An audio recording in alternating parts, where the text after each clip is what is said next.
উফ বাবা, সেই সকাল থেকে কাজ করে যাচ্ছি, তবুও যেন কাজ শেষই হচ্ছে না। টুকিকে আবার স্কুল থেকে নিয়ে আসতে হবে। কাজ করতে করতে একেবারে ক্লান্ত হয়ে পড়েছি। যাই, আগে নদী থেকে একটু জল নিয়ে আসি, তারপর টুকিকে স্কুল থেকে নিয়ে আসবো। এরপর টুনি নদীতে যায় জল আনতে, আর নদী থেকে জল নিয়ে এসে টুকির স্কুলে যায় টুকিকে নিয়ে আসতে। তুমি এসেছো? আমি তো ভেবেছিলাম আজকে তুমি আমাকে নিতে আসবেই না। তোর এমনটা কেন মনে হয়েছে রে মা টুকি, বল তো শুনি। মা, আমি তো তোমার জন্য সে কখন থেকে অপেক্ষা করছি, কিন্তু তুমি তো আসছোই না। মারে, তুই তো জানিস আমাকে একা হাতে সবটা সামলাতে হয়, তাই সব কাজ শেষ করে আসতে একটু দেরি হয়ে গেল। তুই মন খারাপ করিস না রে মা টুকি। আচ্ছা ঠিক আছে মা, এখন বাড়িতে চলো। এরপর তারা বাড়িতে চলে যায়, আর এভাবে সেই দিন কেটে যায়। আর পরের দিন সকালে ঘরে তো কোনো খাবার নেই, আমার যে বড্ড খিদে পেয়েছে। এখন আমি খাবার কোথায় পাবো? খাবার জোগাড় করতে হলে তো অনেক পরিশ্রম করতে হবে, কিন্তু আমি তো পরিশ্রম করতে পারবো না। আমি বরং শুয়ে পড়ি, খিদে এমনিতেই কেটে যাবে। কথা বলে কালু কাক শুয়ে পড়ে। আর এভাবে বেশ কিছুক্ষণ কেটে যায়, কিন্তু সময় যত যেতে থাকে কালু কাকের খিদে আরো বাড়তে থাকে। উফ, আমি যে আর খিদের জ্বালা সহ্য করতেই পারছি না। ভেবেছিলাম শুয়ে থাকলে খিদে কমে যাবে, কিন্তু এখন তো দেখছি যত সময় যাচ্ছে ততই খিদে বেড়ে যাচ্ছে। না, এবার মনে হয় কারো ঘর থেকে খাবার চুরি করে আনতে হবে, তাহলে আর আমাকে বেশি পরিশ্রম করতে হবে না।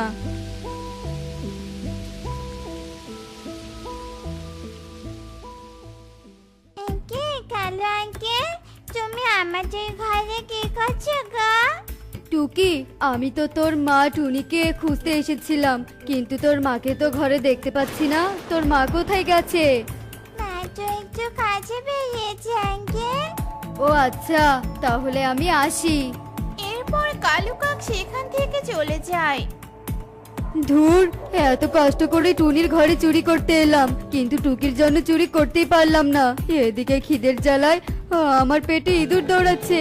না, দেখি সুকির ঘরে কোনো খাবার আছে কিনা।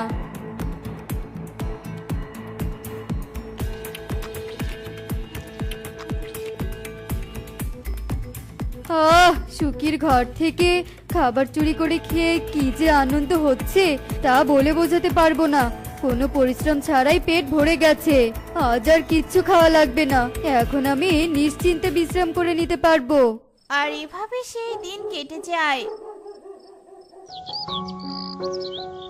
আর পরের দিন সকালে বনের সব পাখিরা একটা সভার আয়োজন করে।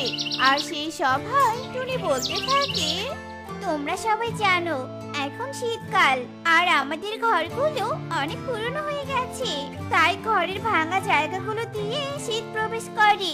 তাই আমি ভেবেছি আমরা বনের সব পাখি মিলে সবাই একটা করে নতুন ঘর তৈরি করব। তোমরা কি বলো? হ্যাঁ টুনি, তুই ঠিক বলেছিস, আমাদের প্রত্যেকের একটা নতুন ঘর তৈরি করা প্রয়োজন। তাহলে এই শীতে আমাদের আর কষ্ট পেতে হবে না। আমরা সবাই নতুন ঘর তৈরি করব, তুই কোনো চিন্তা করিস না। না না, আমার নতুন ঘর তোলার কোনো দরকার নেই। আমার যেটা ঘর আছে আমি সেটাতেই থাকতে পারবো। এত পরিশ্রম করে ঘর তৈরি করতে আমি পারবো না। কালু দাদা, তুমি সব কি বলছো? তুমি নতুন ঘর তৈরি করবে না? না টুনি, আমি নতুন ঘর তৈরি করব না, আমার এসব ভালো লাগে না। এ কথা বলে কালু কাক সেখান থেকে চলে যায়।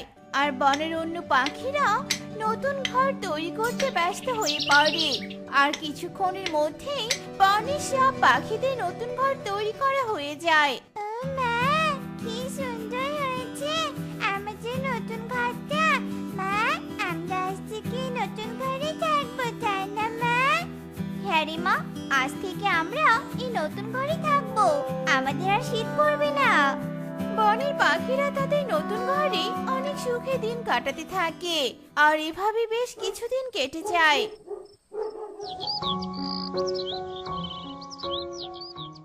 কলু, এই কলু, বাড়িতে আছিস?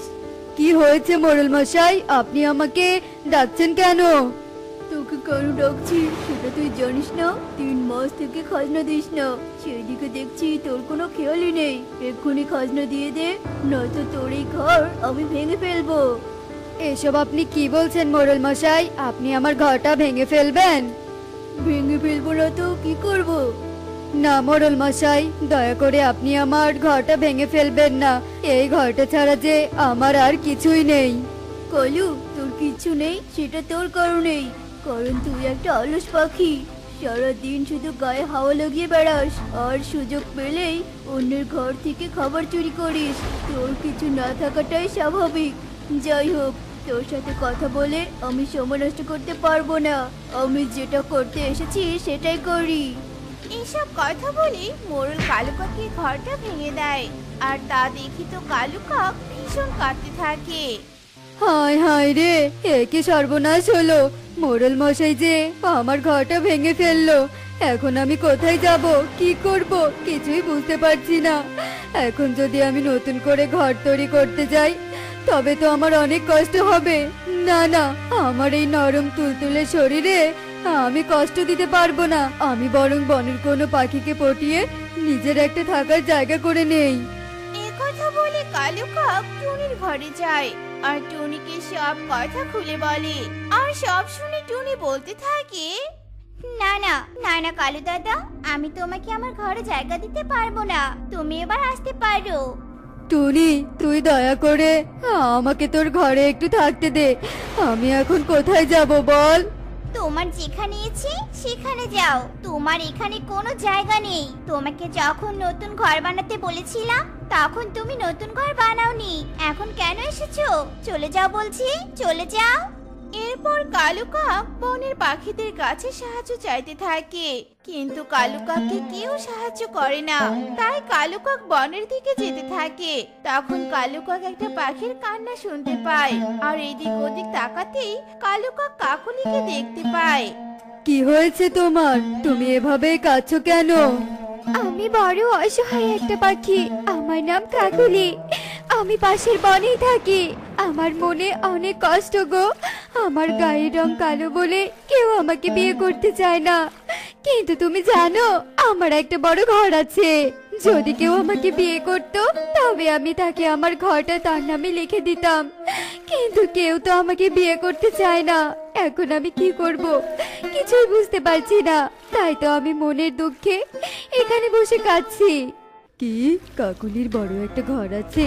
তবে তো মনে হচ্ছে কাকুলি অনেক বড়লোক পাখি। আমি যদি কাকুলিকে বিয়ে করি তাহলে আমি একটা বড় ঘর পাবো, আর আমাকে পরিশ্রম করে ঘর বানাতে হবে না। পরিশ্রম ছাড়াই একটা বড় ঘর পেয়ে যাব, আর বসে বসে খাবো। ও আচ্ছা, এই ব্যাপার। সত্যি তোমার অনেক কষ্ট। তোমার কষ্ট দেখে আমার অনেক মায়া হচ্ছে। তাই আমি ভেবেছি আমি তোমাকে বিয়ে করব। সত্যি? তুমি সত্যি বলছো? তুমি আমাকে বিয়ে করবে? হ্যাঁ, আমি তোমাকে বিয়ে করব।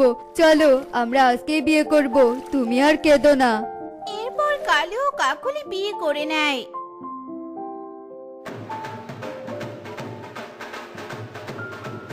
কাকুলি, এবার আমরা বাড়িতে যাব। তুমি না বলেছিলে তোমার অনেক বড় একটা বাড়ি আছে? চলো আজ আমরা তোমার বাড়িতে যাব। আসলে কালু, আমি তোমাকে একটা মিথ্যে কথা বলেছি। তুমি দয়া করে আমাকে ক্ষমা করে দাও, কারণ আমার কোনো বাড়ি নেই। আমি তোমাকে বিয়ে করার জন্য মিথ্যে বলেছি। আমি কালু বলে কেউ আমাকে বিয়ে করতে চায়নি, তাই তো আমাকে মিথ্যার পথ বেছে নিতে হলো। হায় হায় রে, শেষে কি না কাকুলি আমাকে ঠকালো, আর আমি তা বুঝতেও পারলাম না। এখন আমি কাকুলিকে নিয়ে কোথায় যাব? আমার যে একটা ঘরও নেই, আর আমি তো একটা অলস পাখি। আমার পরিশ্রম করতে এমনিতেই ভালো লাগে না, তার উপরে কাকুলির দায়িত্ব এখন আমাকে নিতে হবে। এসব তুমি কি বলছো কালু? তোমার ঘর নেই? তাহলে আমি কোথায় থাকবো? তুমি আমাকে এক্ষুনি একটা ঘর বানিয়ে দাও, নয়তো বনের পাখিদের নিয়ে তোমাকে মার খাইয়ে নিব। আমি চাই না তুমি এখন অলস হয়ে থাকো। ঠিক আছে কাকুলি, তুমি চিন্তা করো না, আমি আর অলস থাকবো না। এখন থেকে আমি পরিশ্রম করব আর তোমাকে একটা ঘর বানিয়ে দেব।